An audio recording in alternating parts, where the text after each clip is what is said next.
Dracula, die now and leave this world. You'll never belong here.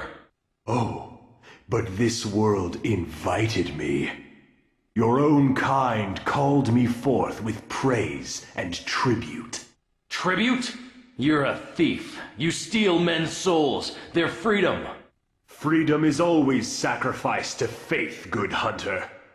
Or are you truly here by choice? All I'm here for is you.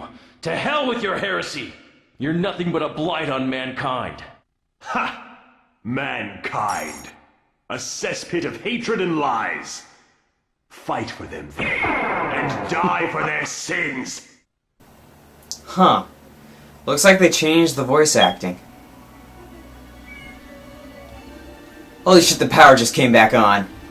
I was just gonna say, the reason I was playing this thing, I had this whole intro planned out and everything. Our power just went out, so that's why I was playing this, but, anyways, happy Sunday, everybody!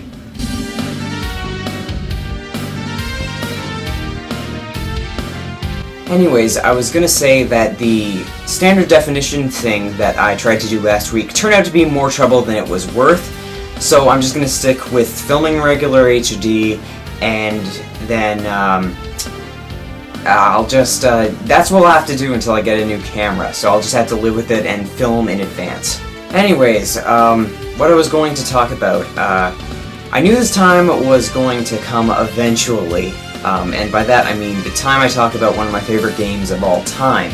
Last week my very good friend Daryl lent me the game Castlevania Dracula X Chronicles for the PSP, so I've lent my dad's PSP. Has Darth Vader on the back to play it for a couple weeks before he's going to take it back.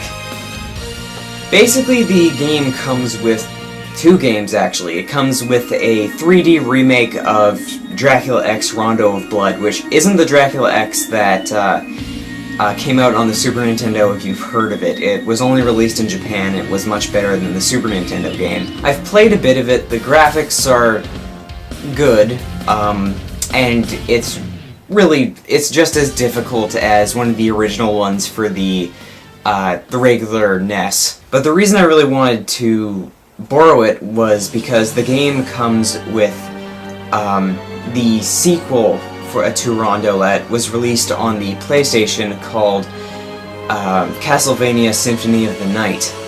I discovered it a couple years ago. I played it on a PlayStation emulator on my computer, and I had a ton of fun playing it. Basically, if you've played any of the recent Castlevania games on the Game Boy Advance or on the DS that basically aren't really linear like the NES games, they basically have like a giant castle map and you're basically able to explore anywhere.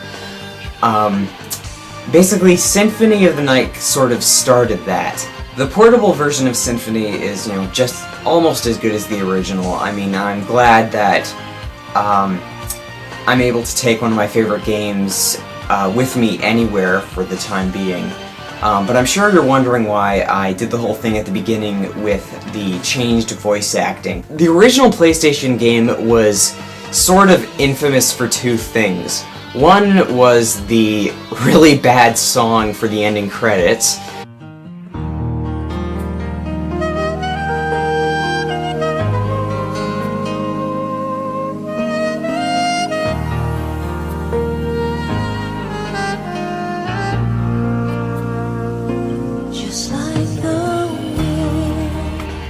And the other was the laughably bad voice acting. So you made it. Alucard, I'm glad you're all right. I'm sorry. 'Tis my fault you had to fight your own father. Fear not. I had my own reasons for destroying him. When I say bad, I don't mean that the voices were annoying or the sound quality was poor. Basically, the writing was just plain cheesy. Take a listen to the original scene. Die, monster! You don't belong in this world! It was not by my hand that I'm once again given flesh. I was called here by humans who wish to pay me tribute. Tribute? You steal men's souls and make them your slaves. Perhaps the same could be said of all religions. Your words are as empty as your soul. Mankind ill needs a savior such as you. What is a man? A miserable little pile of secrets.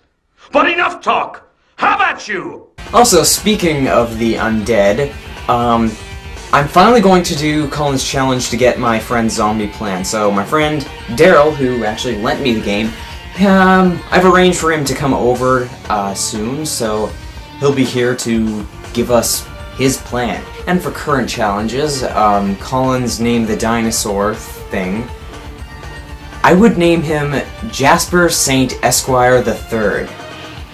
God, that just sounds like it should be wearing a monocle. And Colston's music video.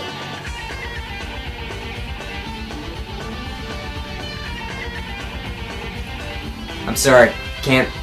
No, I cannot do that in that short of notice. And I've got only about like 4 minutes of time left on this disc, so I'm gonna save it for when Daryl comes over to give me his zombie plan. So that's all for now, and I'll see you guys next Sunday. Okay, so we have here my good friend Daryl. What's up? So tell us what your plan would be if the zombie apocalypse were to happen. Zombie apocalypse, let's see. Well, the first thing I would do is barricade my house. And I have an electric garage, so that is a plus on that side. But it's always open. Well, if it was zombie apocalypse, I would close it. That'd be part of the barricade, right? And then I would probably phone around. And a lot of people say don't do it, just get out of town. But I would probably phone around after finishing my barricade. I'd phone around and see how many of my friends are still out there, and be like, come on to my place, guys. I got food and all that. And then as soon as I get enough people, I would probably Start a convoy, start looking for supplies. Exactly. Supplies, weapons, ammunition. Because you can't stay in one spot for too long. That's right, and which is why I have an escape plan. So as soon as we get enough stuff, we're gonna take it all. We're gonna go pile in some cars because I have a lot of cars sitting there in my parking lot there. I would go out, and I have a friend who lives out in Salmon Arm, and he lives just on the very top of a mountain. So my thinking is that if we go there, we'd be able to survive for longer because the zombies would. It would take them a lot longer to get up there, so we'd have more time to prepare an escape route. Yeah. So that is that basis of my plan. And then as soon as we run out of time to stay there, I guess we'd head over to the Spanish hillside and yeah. Hey, you're taking that from my plan. But it sounds like your plan sort of is based off if the infection sort of starts in our town. Yeah, because the way I see it is, I know we live just in the middle of nowhere. Yeah, we live in Mission. It's in the middle of nowhere. And Salmon Arm is even farther out in the middle of nowhere. But, It was going to start in British Columbia. I think it would probably start in Vancouver, so... Exactly, and then they would make their way east, right? So I figure... Go north. Okay, yeah, north too, but... Well, yeah, that'd be kind of... But yeah, anyway, point is, right? And it could be that it's starting out in other places in the world too that we don't know about. Yeah. So, like I said, you're right. It would start out in Vancouver and probably some other heavily populated areas like Ontario and, well, maybe not. But just don't go to Alaska. It's, despite what everybody says, it's never free. It's never free from infection. It never. There's no such thing as Arcadia, people. Yeah. No such thing. Don't listen to Resident Evil. Okay, and that's his plan. And I sort of mentioned mine last week, so. Yes. All right, that's all for now.